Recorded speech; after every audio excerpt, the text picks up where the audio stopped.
Imagine being a child who has been torn away from their security blanket, their parents, the ones who stop the boogeyman from terrorizing the nights and curing their boo-boos when they scrape their knees. Now just imagine how they mightest feel when the CPS meant to protect them tears them away from their supposed abusers and places them with strangers who have zero comforting skills. They need to be calm. They are confused, lost, panicked, and needing their parents, but CPS took them away for the purpose of saving them. The kids don't even know why, and they are told that the parents they attach to no longer want them. What do you think that does? Do you think that this is how protecting children is supposed to look?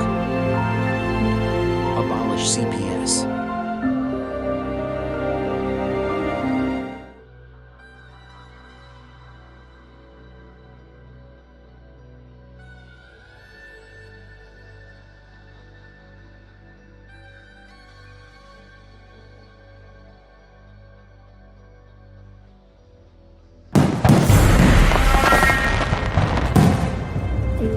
Childhood, growing and developing years of a person. This is meant to be a highly important time to create morals, fundamentals, and skills necessary to be a success. Instead, the trauma CPS creates in these young minds set a path of disaster, and statistics prove it. In nearly 90% of their cases, the trauma is unnecessary. Time is the one thing that can never be given back. CPS takes away moments in life that can't be replaced. The time just keeps going, doesn't mean a thing anymore. They left as children, and it's up to them when they come home if they know who you are. Each second away is time you will never get back and keep getting older. Studies are leading towards incarceration. Now comes the honorable judge in the halls of justice, where the Constitution will hold strong, and your rights to life, liberty, and pursuit of happiness will trample CPS for all they have done to your child. The truth and corruption that's revealed to you is enough to make you sick. This is not America we were sold. Children are being taken from families at the rate of one a minute. It needs to be stopped.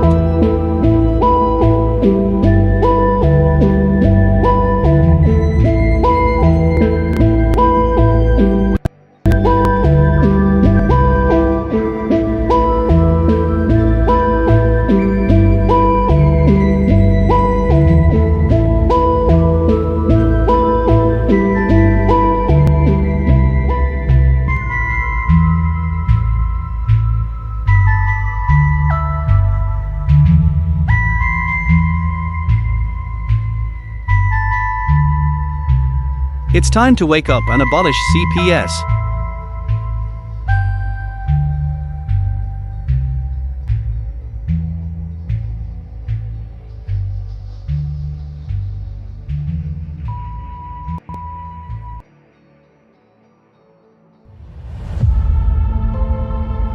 Psalm 127:3. Children are a heritage from the Lord, offspring a reward from Him. This suggests children are a precious gift from God to be valued and cared for.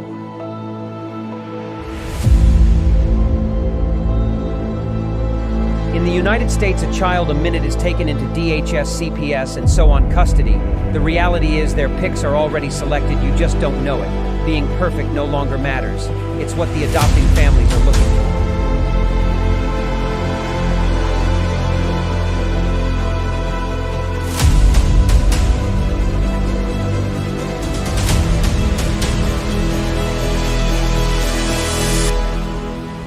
Who is it stealing the children, you ask?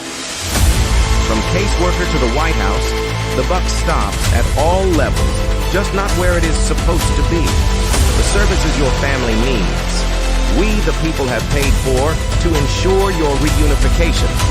Title 4 says, reunify at all costs. United, we stand means nothing to us when it comes to family values.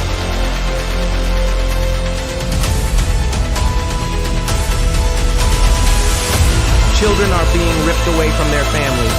Parents are reverting to addictive behaviors to cover the pain. The trauma caused by child removal is just being recognized, and the results are atrocious. Termination of parental rights is not healthy for anyone, just profitable for the people enforcing the line.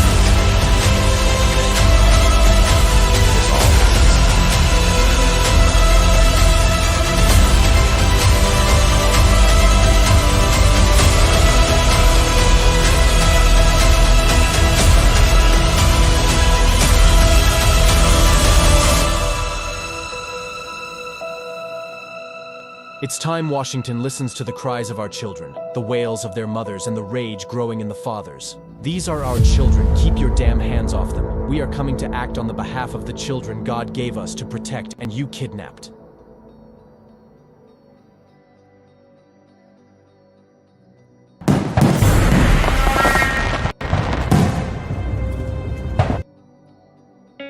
In the United States, CPS makes upwards of $3 billion per day on trafficking and selling our children. The corruption may start with the caseworker, but goes through the judicial system, passing the governor through the Senate and into the White House. The entire system has a hand in the business known as CPS.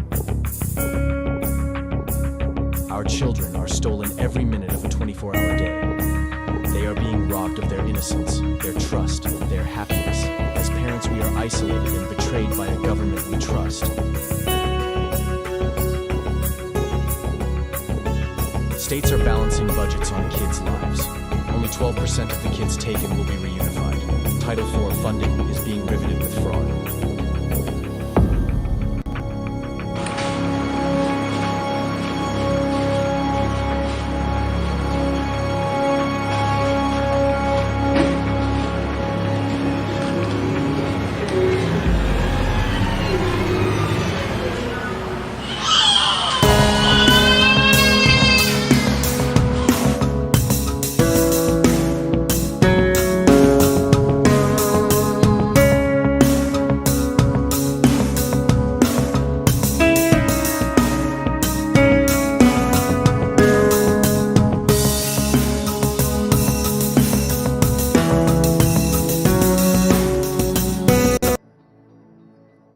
What's up, everybody? Welcome to this Wednesday evening for CPS Victims Hunting Justice. I am your host, the CPS Punisher, and this is going to be a freaking fireworks of a night. Don't forget, we have our chat right here that you can... Oh, it's on the opposite side of me now. Boy, so... Wait, how do I... Right there. There's the chat. You guys chime into that. Ask some questions, leave your comments, whatever. I apologize for last night. I instantly got sick about 15 minutes before the show, so I was not able to log in. And by the time I had gotten a hold of Melissa and everything, it was too late. So I apologize for that last night. But with the guests that we have tonight, we are going to be more than making up for this. They are on their way, so we got a little bit of time to pass here. So that being said, make sure you like, subscribe, all that stuff, share with your friends, do whatever we do. But let's get, hey, Joe Bell, how you doing? She's listening from the side. I love her so much. Josie, you are amazing. You're awesome. Thank you so much for listening tonight. Guys, don't forget, Mondays is Josie Mondays.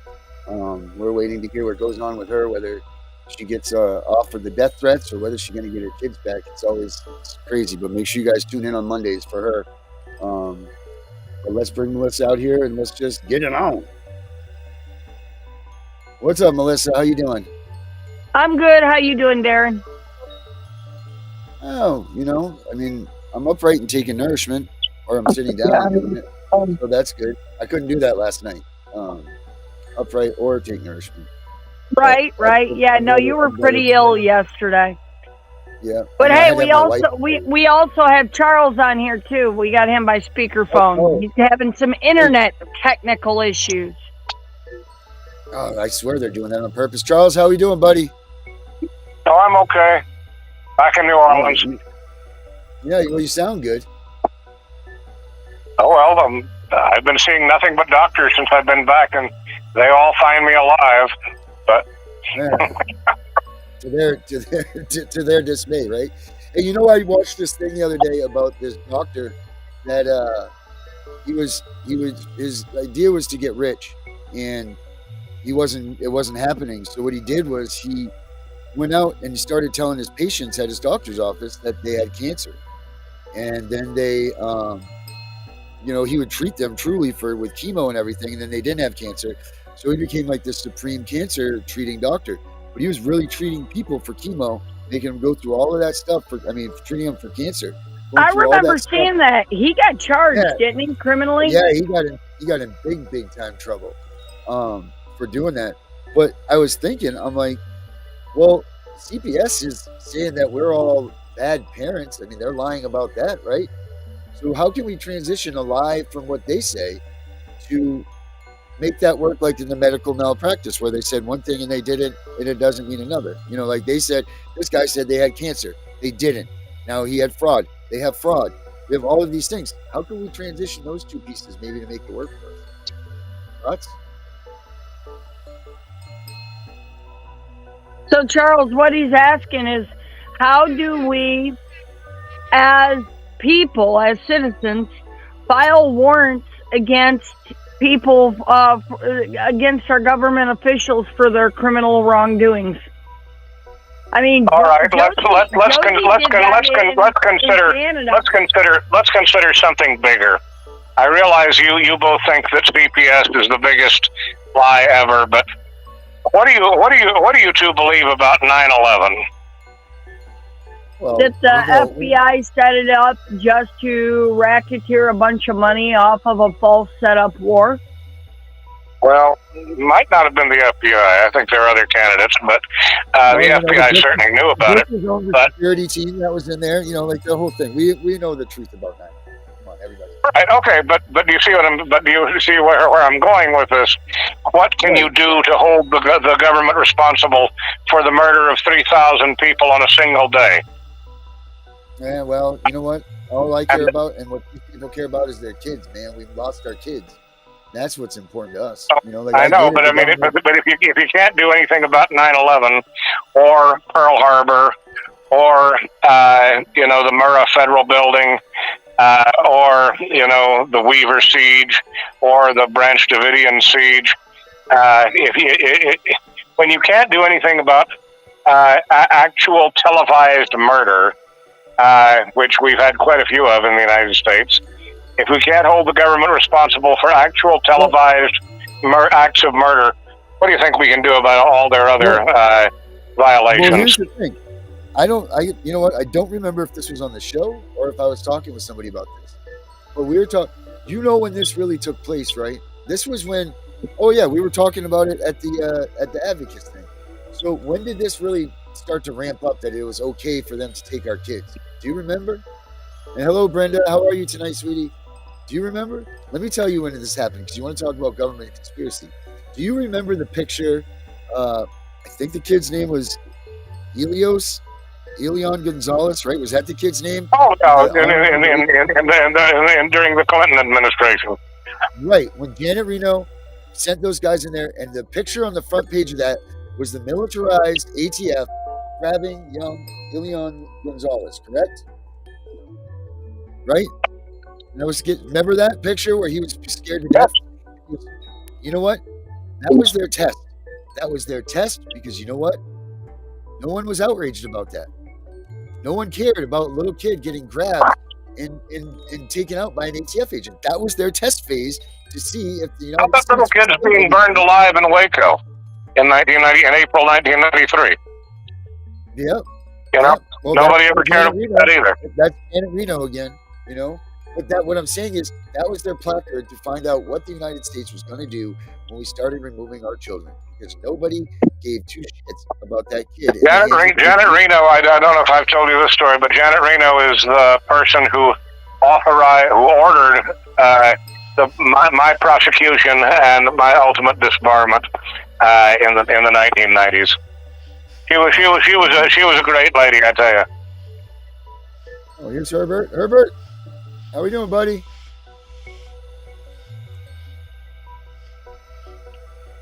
Well, that's how good Herbert's doing. He's waving. He's doing stuff. He's out getting his exercise. I don't know. It's just a bad tech night, I think. No, Herbert, it's good. Doing, bud? Fine. How you guys doing? How are you, Darren? I'm doing all right. Herbert, I heard that Melissa sent you on a mission today. How did that go? Yes, I did. I made a bunch of phone calls, and I've called California. What else? Utah, Missouri, Kansas City, Missouri, and another state. I have to look at my paper because I'm outside right now. But one of the things I've come up with, and Melissa confirmed that too, and that is that things are very different. For example, California will send out DPS. One second. Hey, Rick, have a nice day. So they'll send out DPS when they do a check, wellness check, but they'll have a officer go along if they feel there could be a confrontation. Okay. They don't just send out an officer with the personnel. If the personnel feels they've already had history with the parents and they feel there could be a confrontation, then they'll have a police officer stand by. On the other hand, Missouri will just send a police officer out. So I said to Missouri, well, don't you want DPS or CPS or somebody to be along with the police officer? They said no. CPS or DPS calls them on the phone and says, we want you to do a wellness check at a certain address. And then the police will go out and do that. No kidding. So and then I talked to Melissa, and she told me that's the same thing they do in Texas. Oh, really? Texas does that too? Well, Texas now has control of the calls, right? Like, doesn't Texas now have to answer every anonymous? All CPS calls in Texas have to go through the 911 system, not through CPS. Yeah. And it is handled by the police department, and only if they deem it's an ongoing issue does it get turned over to CPS. Yeah. Wow. Hey, guys, LT, so that must be Lieutenant Larry B. is in urgent need in North Carolina. What do we need, Larry? Let us know, man. What can we do? What do we need help with? Let's see what he's got. So that's what you got, Herbert, is that so every state is different in how they send the police out. Of the states that I've contacted, I still have a list of more states to contact. I'm not going to call Texas because Melissa. Yeah, we already know what their policy is. Right. So I'm calling other states. Next, I'll be hitting up like New Mexico, Arkansas, maybe Georgia, Mississippi, North Dakota, South Dakota. I got to hit Oregon, Washington State, and I'll be interested to see what Alaska has to say. I was just going to say that. Let's talk about Alaska, right? Like, Alaska's got to be crazy. That's where our friends, the Warriors are, Wicked Warriors are up there. That's handy, man. That's good stuff, because Alaska needs a lot of help, too. Yes. Because Alaska only has how many police, right? They don't have very many. All right, so Brenda's saying don't forget Florida. No. Florida is included. Florida, like Georgia and Florida, to me is like the same state. So, like, I would call Florida, I would call Georgia, I would hit up South Carolina, North Carolina, Virginia, Delaware, Maryland.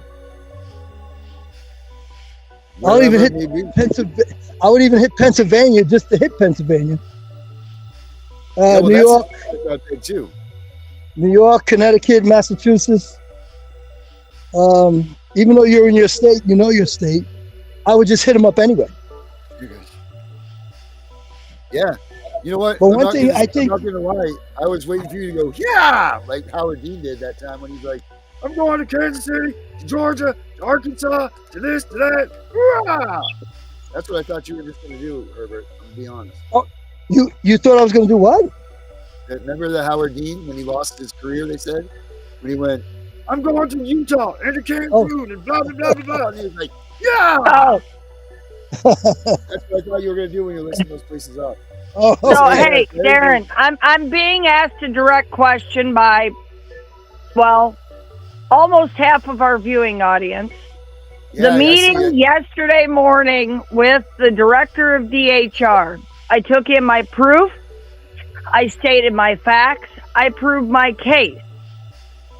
And then I sent her a lengthy email saying that the department has violated my rights to reunification, my rights to visitation, and it's a constitutional violation that we could tie up in court for the next 3 years, but we should all just get along for the best interest of the child.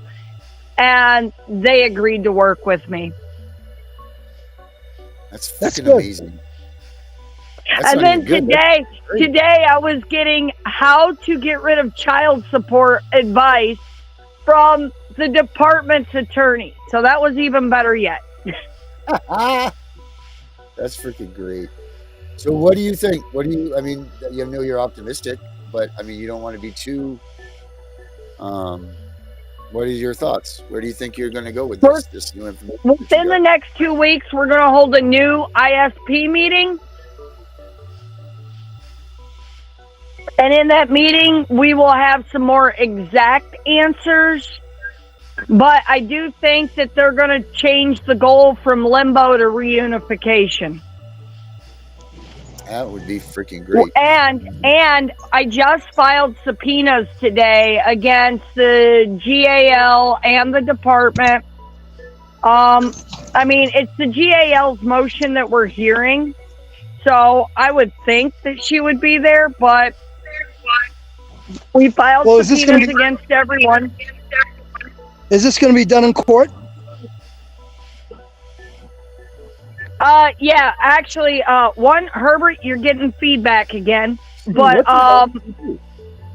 anyways, yes, I have an upcoming hearing June 13th where we're going to hear their motion to decide whether or not my child is going to go back into a foster home where we have pretty much confirmed abuse. So based on what I'm hearing from one of the attorneys of the case today, we subpoenaed the original director that was committing conspiracy and is in the process of being sued for conspiracy. We're subpoenaing her, and he's going to use this hearing almost like a deposition to question her close relationship with the foster parent that is demanding the child. And we're going to use all this to work together. Oh, hey, look, Cheryl's here. All right, Cheryl's in the house. Hey, Cheryl. Hey, Cheryl. How y'all doing? What's up? Nothing much. We was discussing me handing the department their rear end in a meeting. They need it. Mm-hmm. They sure do. Yeah, and you haven't heard yet about the fact that that I got 20 minutes of legal advice from the department's attorney on how to beat department child support. And get money back from them. They told you what? The attorney for the department, because he don't handle child support. He just handles custody. He was telling me how I need to make sure that they put in an order of child support matching the other two orders for Junior for $50 a month, because Junior gets like $3,000 a month in Social Security. Okay? Wow. And he says I need to mandate that they put in one for $50 a month. That way, all that overpayment, if the kids return, I'd get that back. Oh, wow. And then he was telling me how to get rid of Sarah's child support. And he says, look, he says, I'm technically not allowed, nor should I be giving you advice. He says, we're just going to say that this is a hypothetical conversation. Okay. That's good. And then he turned around and he says, well, since you're getting along with Jennifer, the director, why don't you have her write something? Because, you know, she's the director of child support, too. Oh, wow. That's good stuff. Girl, look at God. How did he get on there? You put Dude, hey, wait a minute. I just barged in his office and said, hey, you screwed up your order, and now they're charging me an extra 2 months. Can we discuss this? He called me right in his office, and we sat down and we just started bullshitting. You been paying child support? Hell no, I ain't paying that shit. That's what I'm saying. Anybody? Hey, if this is what I was talking about with, I feel old doing this, but this is what I'm just going to give you a little. But you are old, Darren. I know I am old. I'm the oldest one here. No, you're not. Let me show you. Maybe. Maybe. Wait a minute. Hold on. Charles and Herbert, I think, have us a little beat, Darren. You're right. All right, this is what I was just talking about. You're older than us. Oh, all right. Not only are we going to New Hampshire, we're going to South Carolina and Oklahoma and Arizona. We're going to California and Texas and New York. And then we're going to Washington, D.C. to take back the White House. How to lose. That's what I thought Herbert was just doing when he was saying is all the states going through there. So that's what I was mentioning. Why didn't Just they FYI. get that guy? Hey, why didn't they get that guy for, rioting at the Capitol? If Yeah, Trump right? would have I said agree. that, man, he'd be in jail. Yep. So listen, do you see this stuff up here from Lieutenant Larry B? He's got serious problems here. This might be a Cheryl problem. All right. Well, she just happens to be here. Yeah. Let me start this from the beginning then. So Lieutenant Larry B has a urgency need in, what was it, North Carolina? Yeah. And he said, if anyone has legal references in Western North Carolina, please contact me via DM. I'm moving away from this forum now so that I can continue to scour social media for reference. So let's see what he was saying. He was saying, in yesterday's court hearing, the GAL attorney petitioned the court on behalf of the hostage holder for immediate guardianship. The judge had taken it into consideration and will rule by NLT Friday, so that must be no later then. He said, our family law attorney is apparently a member of this corruption cabal and is refusing to file this exculpatory evidence. We need a legal reference as soon as possible to bypass this POS attorney. It needs this done tomorrow or midday Friday at the latest. The new medical opinion can be the difference in my granddaughter coming home soon or the judge granting guardianship to the current hostage holder. If the petition is granted, we may not see. So He might be saying he may not ever see her again. right. So we need to Hey, Cheryl, you guys have any groups over in the Western North Carolina? Yeah, it's a North Carolina chapter. See, when you're looking for this, all you have to do is go to nationalactionnetwork.net, and when you pull up find chapter, and it'll tell you where every chapter is in the United States. So and then .net, and then go over to find chapter, and then you just go down and search for whatever chapter you're looking for. It'll tell you the president, the numbers, all of that. Is there a way that you can maybe make a phone call for him to put this on the hot seat? Yep. I just go in there and find out. Let me see. Let's see. I gotta do it on my computer. Oh yeah, right here. Here we go. So I'm gonna do this here. That- Let's check it out. Darren, why don't you send him a DM and throw my number up to him? I'll see what I can do to help. All right. UTAB. I may even drag my partner in crime with me. Yeah. And the bad thing is I say it and everyone starts giggling. I got a lot of partners in crime. She does too, and if you think she's lying, she can prove every bit of it. What kind of crime are we talking about here? Uh-oh. Who's that? Hey, so this is your website right here. This is the National Action website right here. My son has not seen his daughters in 2 years due to medical kidnapping and accusations. All right, Lieutenant Larry B., send me an email at abolishcps.com@gmail.com. I can get you the links to all of these people. Yeah, that, and if you want, throw my, here, hold on, I'll type my number in. I have a list with everybody's things that I can just forward. So I'll just throw Okay, that. yeah, throw my number up there. I don't care if everyone harangues me. Yeah, you say that now. Wait till more Hey, and more people my phone commonly rings at 3 o'clock in the morning. There you go. That's Melissa's number right up there on the screen, 251-727-0402. This is the National Action Network website right here that Cheryl was just talking about. So you just go in there and plug your plug your information in, and it will get you to where you need to be. So that's National Action Network.net. Oh shit! Lost signal. Oh Lord. So that's what's going on there. Cheryl, what else you got what else do you need what else you got going and brewing here? Hey, are we gonna do something fun? I heard. Did I hear that we were gonna build some sort of amazing thing? Yeah, I'm not working with the group that we was on that call with, but I'm Right. gonna be putting together some stuff to get us our own advocacy class started.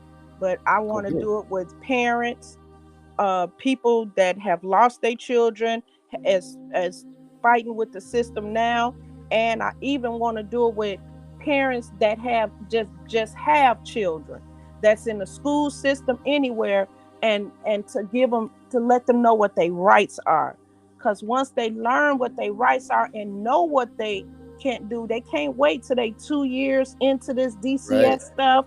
They can't wait till they have to, as soon as it happened, you have to start contacting people, because once you put that pressure, apply that pressure on them, they're gonna release and let go.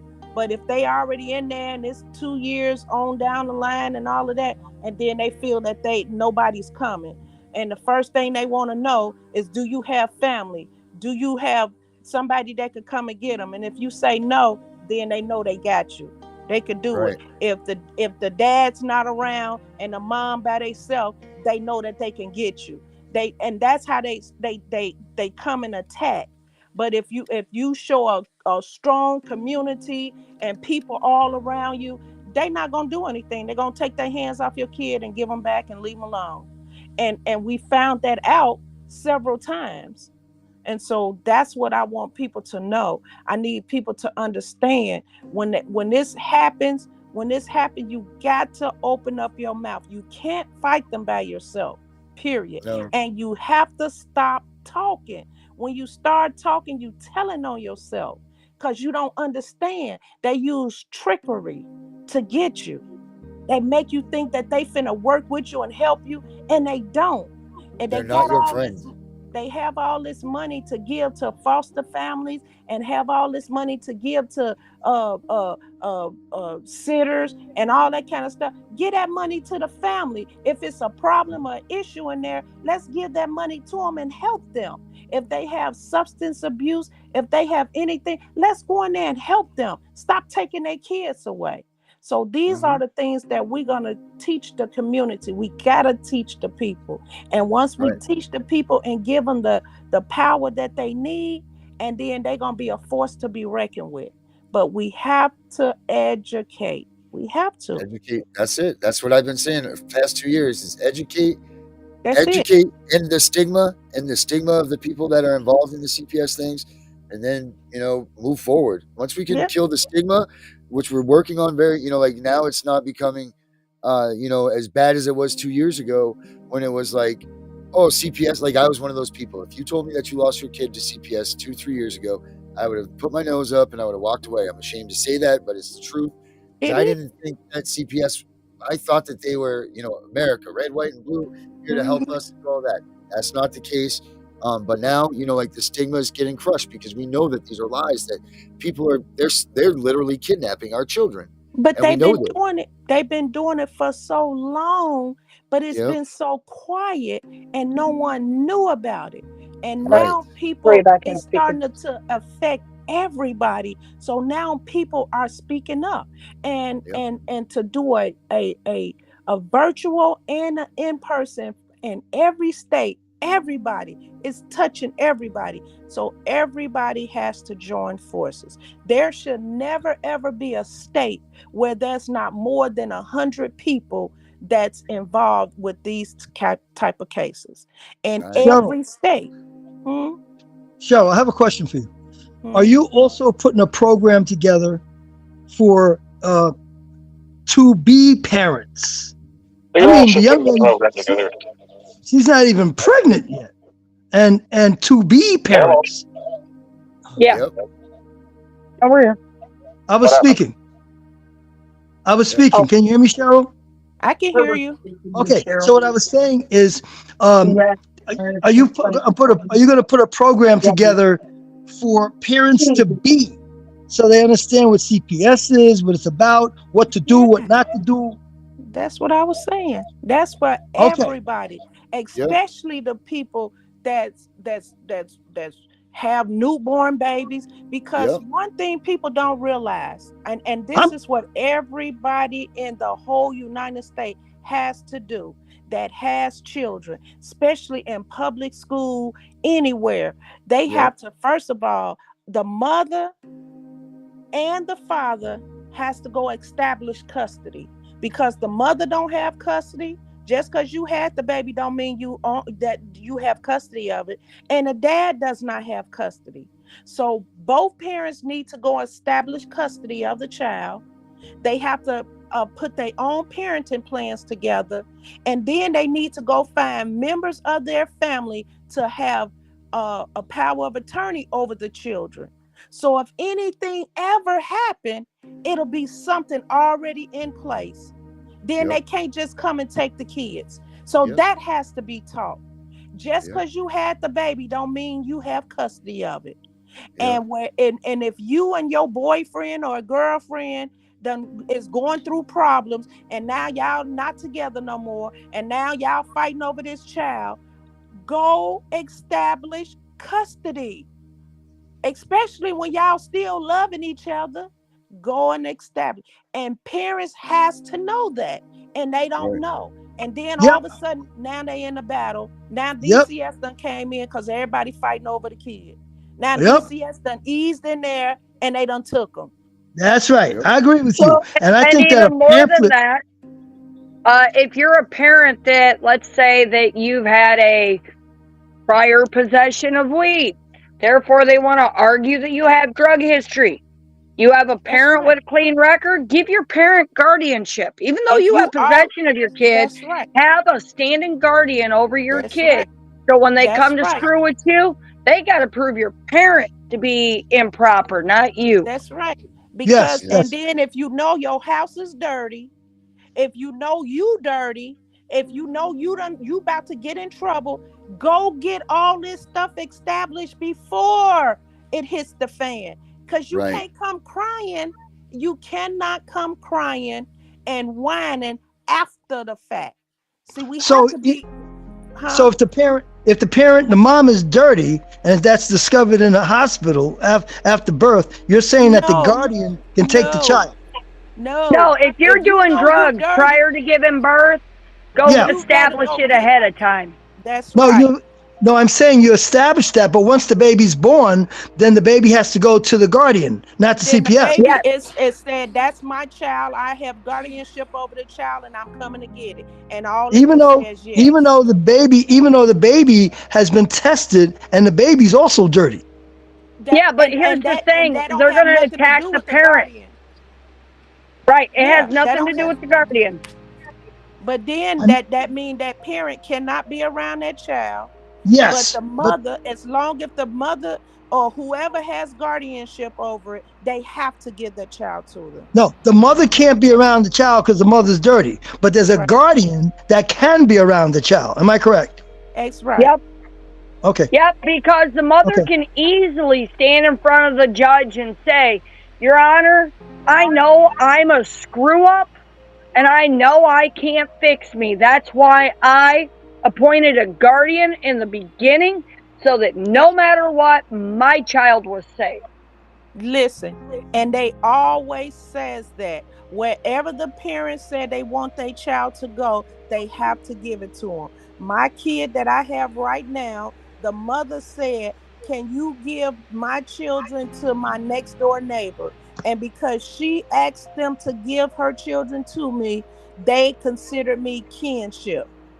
And they brought the children to me, and that they was 1 and 6, and now they're 17 and 11. And hey, Cheryl, don't you mean 25 and 11? But listen, let me tell you what they also do. When they trying to close a case and they want to hurry up and get this out their hand, And then they'll start threatening you. Well, if you don't take them, then we're going to send them to the foster care. And if you need money to take care of them, because we don't have money to go with them, and if we have to pay you, then the judge will see that you can't take care of them. And then they're going to put I don't care what you say, because these children will never go anyplace else. So you can get out my face with that conversation. And here's my list of stuff that I need. And I need a check to go with it. And you know what they did? They took care of all of that, because they only do people when they expect that they don't understand and don't know, them the ones they go after. But when you know what your rights are and you know what they have to do, then they do what they have to do and hurry up and close the case and get away. When they close that case, I've never seen them people ever again. Well, I came up with an idea. What's that? In terms of this, and that is, if a pamphlet is established and placed in OBGYN, pediatrics, family doctor's office, and dispensaries. Nope. Because they won't let you do it. I beg your pardon? They won't let you do it. Have you tried?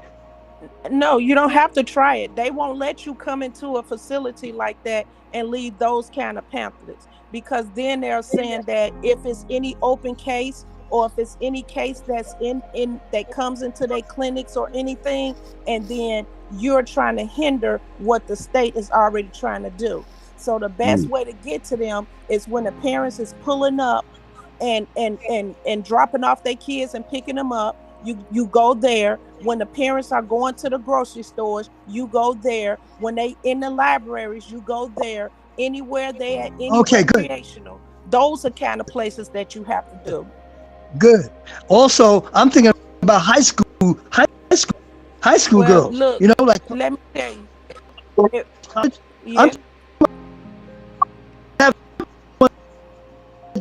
Yeah, that's right. Well, then that means we have to meet them not at the school. We can meet them outside the schoolyards. We can meet them and tell them about it. But then if they in high school and they don't have children, then we enticing them to have kids. So that's not going to be good either. Because only place we can get them is if they go into the Planned Parenthood. Then we can meet them there. But we can't go to the high school and give them those kind of pamphlets. We can't do that. And then the best way to get that is we have a workshop, and we want to talk to the girls about hygienes and all of that stuff. And then these are the conversations we can have with them. And then even with the young boys. And honestly, a good way to recruit the younger people to teach them is when you're doing something like this, you need to hand out a bunch of flyers. Okay, you hop on Facebook, you hop on whatever, or you call it out to the school and say, hey, I want to hire a couple high school kids for a couple hours just to pass around a couple door-to-door flyers. Negative. And that way they learn about it and they tell their friends. No, ma'am, you can't do that either. Yeah, really? It's not like the olden days. It's not like the olden days anymore. You can't go door to door anymore. You can't do that with kids. You can't do that with young kids. Only way you could talk to young kids that's in high school is to have a workshop or something for young girls, and then we're gonna have pampering, we're gonna have conversation, and then you could talk with them about it. But you can't take them. That means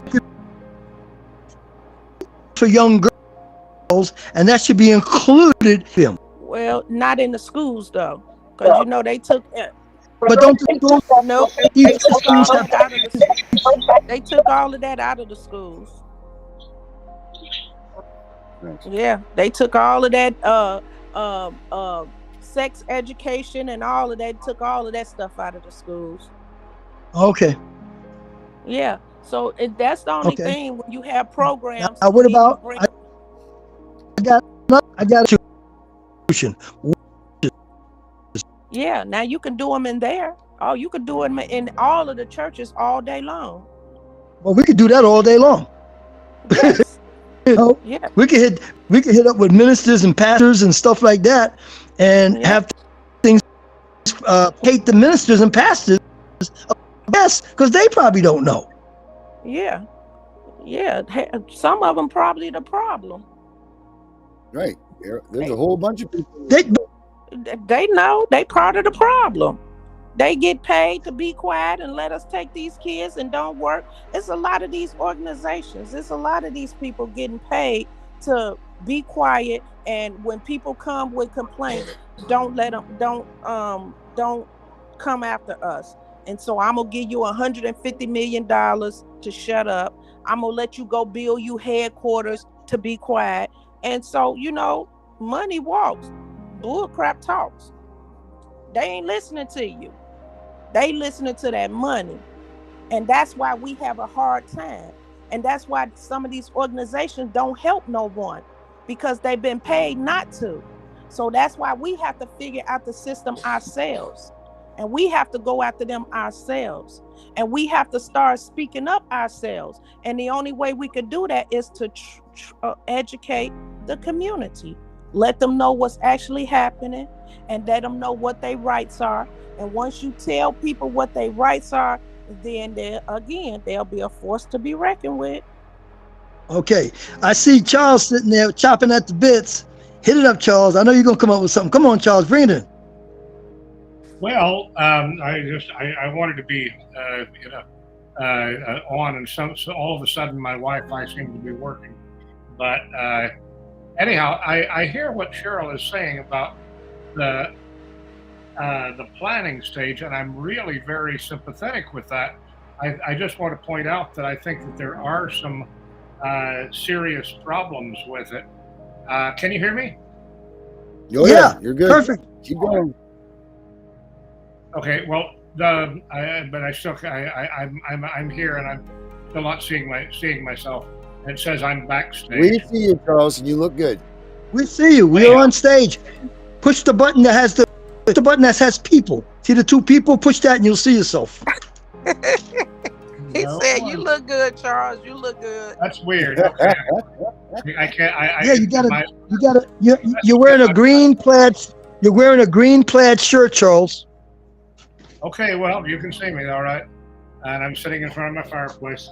Anyhow, Cheryl, have you thought about the comparison between what you're suggesting and prenuptial agreements? Because it's very much, basically what you're saying is very much like a prenuptial agreement. And every state that I'm familiar with prohibits any disposition of the children being included in a prenuptial agreement. And you basically cannot, under most states, and I'm familiar with California, Florida, New York, Texas, Illinois, so I'm not familiar with every state in the union on this point, but every state that I am familiar with, you cannot make agreements in advance concerning the care and custody of children. Part of the explanation for that is that is treating children like chattel. We know that that CPS actually does treat children like chattels, which is to say, like slaves, and it's an ethical and moral problem. But back in the old days, back in the old pre-welfare days, prenuptial agreements were not prenuptial agreements; they were called marital agreements, and an agreement for marriage could include a disposition of the children. And I totally agree with you that we need to go back to that system, and that we need to restore basically the status quo of contract law concerning marriage and children to where it was really in the 18th century. Because in the 18th century and before, even going back to Roman and Greek times, you could do exactly what you're saying. You could provide for parents or guardians of children in case the marriage didn't work out. And I think it's absolutely brilliant what you're talking about, but I wonder how it's going to shake out in litigation if people try this, because I don't know if Tennessee and North Carolina and Alabama are going to be different about this. And yes, in Louisiana, there's a provision also that you cannot contract in advance concerning the disposition of children upon the breakup of a marriage or other relationship. And so, I mean, have you considered that issue, and have you run into any litigation concerning that issue? So I'm not talking about married couple, because It doesn't matter. It doesn't matter. but Unmarried couples have even less recognition before the law than married couples. So what I'm talking about is people that's single, women and men that have children together. Okay, well, but that's still a matter of contract, and it's the same effect as a prenup agreement that tries to dispose of children. So what it is that the mother and the father go down to the court, and both of them go and get joint custody of their children. And has it happened? Yes. Okay, you've seen courts actually recognize that such an agreement? Yes. When I was growing up and I had my children, and my children's father and I was separated, and I went to court because that was a domestic problem. And when we were at the court, the judge told me, he said, I need to establish custody to you for your children. I said, I need to have custody? He said, yes. Just because you had these children doesn't give you custody. You need to establish custody, and I'm going to grant you full custody of your children. Even the one that wasn't his, he granted full custody to me. That right there was an agreement with the judge to give me full custody of my children, and no one had the right to come and get them. And was that published? Was that order published by any chance? It was in Michigan. No, I'm sorry. It was in Memphis. I was in Memphis when that happened in 1993. It's very interesting, but all I can say is I think that if it were ever challenged or litigated, I bet they're going to come into problems. The courts will tell you, if neither one of the parents have custody of the child, and if they're going through a court battle, then wherever the child is, that child stays there until the judge makes a decision. So if I had my children and neither one of us had custody of them, and we were going through a court order trying to establish custody, then they would tell me, if my kids were with my kid's father, then he will have to keep the kids until we figure out something. So just because you have it. Is there any statutory basis for this? Well, Charles, what she's saying is that any couple, married or divided, just go down and petition for custody of their child. Well, I mean, that's no different than CPS petitioning for custody of our children. Well, I'm just saying, will that actually hold up against intervention by CPS? So that means that the mother and the father establish joint custody. Then they have their parenting plan in place. So if the mother is doing something and her children will be taken away, then they have to automatically give them to the dad, because the dad has custody also, or the dad is the next person in that they have to give the custody to. But most of the time they're supposed to. Right. And I'm just asking, is there a statutory basis for this in Tennessee? Look at Mississippi law on custody and visitation. That'll tell you everything you need to know. It goes over presumptions, it goes over parental equality, it goes over a whole slew of reasons. It gives cases like Albright and Albright. Yeah, same thing in Michigan. There's Mississippi codes there. There's all kinds of things right here. If you look up, Charles, in Michigan, when Sarah got involved with CPS in Michigan contacted me and said, hey, we're the Michigan Department of CPS. We're contacting you to let you know that your daughter and her father, your daughter and her father are involved in a investigation, and we need to make you apprised of the situation. So they told me what was going on, and it continued on for a couple weeks.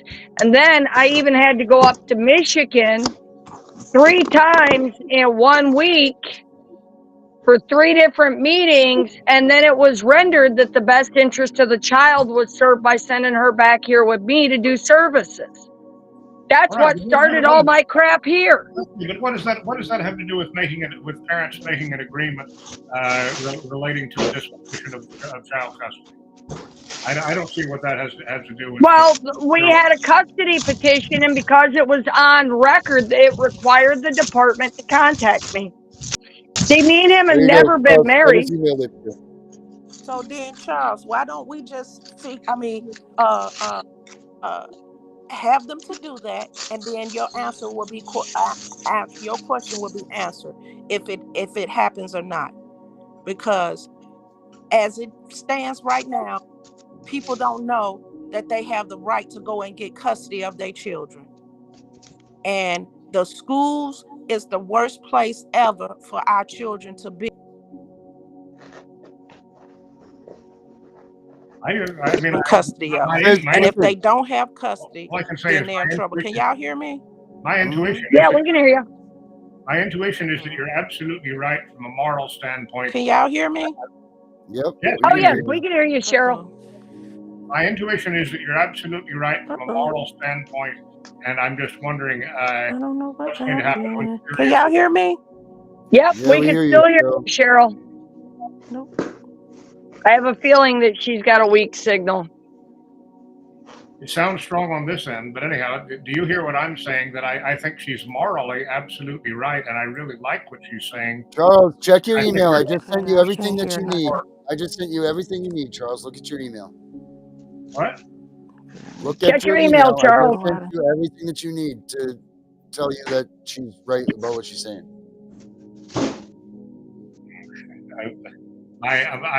I'm talking to you online, and it says, and it's giving me the message that I have no internet connection. How do you like that? Yeah, they do that stuff. So, I don't. You back with us, Cheryl? Yeah, I'm back. I had a call come in, and I have not gotten anything from you, Darren. If you sent me anything, so no, you didn't come through. So it I might looked take up a minute. He's running on limited signal. Yeah. It's very bizarre. I'm amazed that I'm able to be on here and that you all are able to see me, because I'm getting I still have this message on my screen that says no internet connection. So maybe the NSA is helping us along here. I'm not sure. Mm-hmm. The NSA wants this conversation to take place. I believe that is referred to as entrapment. I think that I think they want more evidence against me. Yeah. All right, Carol, you want to finish what you were saying? I just said, let's protect these children the best way we can. And getting custody and getting these kids protected is the best way we can. And we got to educate our parents and educate our community. And let's fight. You're not saying anything because I can't hear her. Huh? What'd he say? Nothing. That he couldn't hear you. Charles, Cheryl says protect the children at all costs. Educate everyone. I'm in favor. I say she's morally right. She's morally absolutely right, and I totally agree with her. I mean, does CPS always pay attention to what we say? Heck no. But you know what? If we don't make that fight, parents will never know. Parents will never fight. And if putting the word out saves one child, it was all worth it. I had a case with a young lady, and they were saying that she was mentally. And morally sounds good, but I'd rather have a systemic change that would save lots of children. And so I say let's consider the politics of what it would take to go back to a non-regulated family system where all parents and Oh guess shit, you lost signal. I guess they didn't want to hear it. Well, I have something to say. Since I've been with you guys, I've learned two things. I learned we're trying to get our children back from CPS. And the other thing is, the second part is we're trying to prevent and educate people from being a target of CPS. So we got two things going together simultaneously. That's right. And I'm riding on the tail link I'm riding on the tail of how to prevent these kids that don't even have kids yet understanding what CPS is to avoid them from going into the system. But once they turn 18, then you can teach them anything you want to teach them. But long if they under 18, you can't go into the schools or you can't go into the doctors. No. But I'll go with the under 18. I'm talking about the ones that are in the 20s. Wait a minute. They can't go into the schools. They can't go in under these sex ed programs or any of that stuff. And they're not those programs are gone. Those programs are over. They stopped those programs. Yeah, those are gone. Yeah, now they've made it illegal, or they're pushing to make it a sex crime for even our libraries to have books in it that show sexual content. It's a new bill that they're trying to pass. No. National Geographic? Yep, no, they're making National Geographic's a sex crime. My God, what is this country coming to? That is felony failure to protect a minor from obscenity. That is punishable, no joke, by up to 35 years in prison. And that requires a lifetime sex offender registration. If your kid gets a hold of a pornographic magazine, that is a crime that will haunt you for the rest of your life.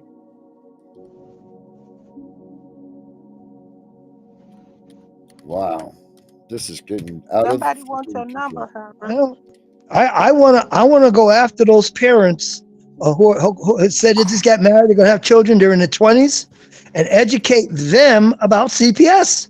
They don't have a clue. They just think bad people, bad parents have their children taken away. 50-year-olds don't have a clue until it happens to them. Nobody That's has a right. clue until That's it right. happens to them. But we have to start an education. age to it. It's just when it happens. So but we got everybody. But if we start that education campaign and talk to everybody what CPS does, how to avoid being on their radar. That's right. And that means take care of your Herbert, children. it's more than just being on their radar, because most people aren't on their radar. You know, the department runs low on children to make money off of. They go hunting. It ain't about radar. It's about your, do you post a lot of family pictures on your Facebook? They'll see a picture of your kid. Now they know that your kids, what school they're going to, they find your kid. They go and question your kid. Okay, and the school allows it. Yeah, but that put them on the radar. So we got to tell them not to do those things. It's not doing anything wrong. I mean, by the definition of what you say is being on the radar is breathing air. We can't all kill over and die with our whole families just to avoid the radar. There's things that are out or not, whether we have a picture on our Facebook of our family that's going to make our child the next victim, let's be prepared to fight them. Well, listen, and if you have children that are taken or they're fighting CPS, make sure you get our T-shirt right here, the one that says "Property of my mom and dad." Stop CPS corruption. You click this. I told you, Darren, I want to get 2 of those and put them on the kids at the next visit. Listen, what I want to know is, do we have these children and we're just the babysitter for the government?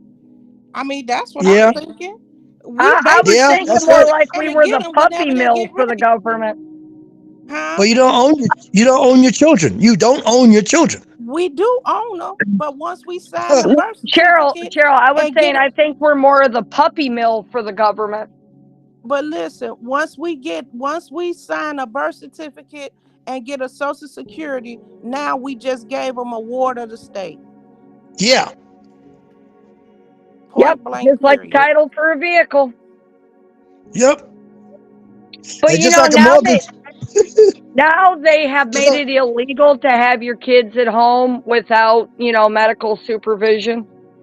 So it's not like you can go use a nanny like people used to, a maid to help birth your child and stuff. They've moved to make that illegal.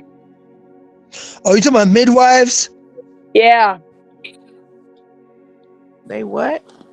They've made midwives pretty much illegal. They call it medical neglect. So you can't even home birth your kids anymore because the failure to register your child as a live birth or kiss their ass the second they want it done, they deemed it a different type of harm. It's medical neglect. Well, this is the true reason is this right here, guys. This is why they do what they do. And it's right here. Let me show you all. And as much as people don't want to believe that this is true, this is it right here. I'm sure Charles will agree to disagree, but maybe not. He'll say if I'm right, but it's parents patriae. Patriae. That's it. That's what gives them their right to come in and steal our children. What is that? It's the Charles, you wanna doctrine for the voice of protecting the voiceless.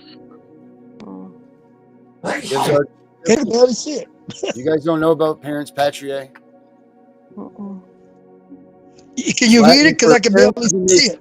Parent of one's country. Law refers to the public policy power of the state to intervene against an abusive or negligent parent, legal guardian, or informal caretaker, and to act as the parent of any child, individual, or animal who is in need of protection. For example, some children, incapacitated individuals, and disabled individuals lack parents who are able and willing to render adequate care, thus requiring state intervention. In U.S. litigation, parents patriae can be invoked by the state to create its standing to sue. The state declares itself to be suing on behalf of its people. For example, the Hart-Scott-Rodino Antitrust Improvement Act of 1976 through Section 4C of the Clayton Act permits state attorneys generals to bring parents patriae suits on behalf of those injured by violations of the Sherman Antitrust Act. I suggest all of you take this tonight and read Parents Patriae, and you guys will have a full understanding of why this is going on. And maybe it will help fight this thing a little bit better because everybody's ignoring the fact that this is in place. And this is the reason why all of this is happening. So go to Wikipedia and check out Parents Patriae, read it, understand it, Hey, and then Darren. let's focus on tomorrow. Don't you remember in my original motion to dismiss, I put in there how the department violated that act, every part of that doctrine, how they violated it? I sure do, but that's it. That's the reason that this is all going down right there. That one document, or there's many parts of it, but that's it. That's it. Parents Patriot. All right, guys, we're way over. Herbert, last words, bud. Yep. Okay, well, remember, if CPS comes to your door with the police and they don't have something signed by the court, the judge, or whatever, don't let them in. And don't be intimidated by Herbert standing by your door. Melissa, last words. Love your kids. You are their hero. Fight for them and never quit. All right. Cheryl, how about you? Last words? Well, I just want to say once I start putting this training and workshop together, I just want everybody to get on board, spread the word, and let's save our babies. Because our children are our future. If everybody's taking our kids away, then who's going to be there for us when we get old?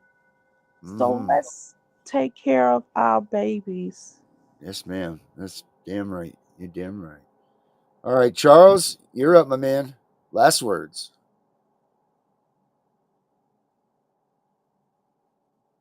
Oh, no, we can't hear him.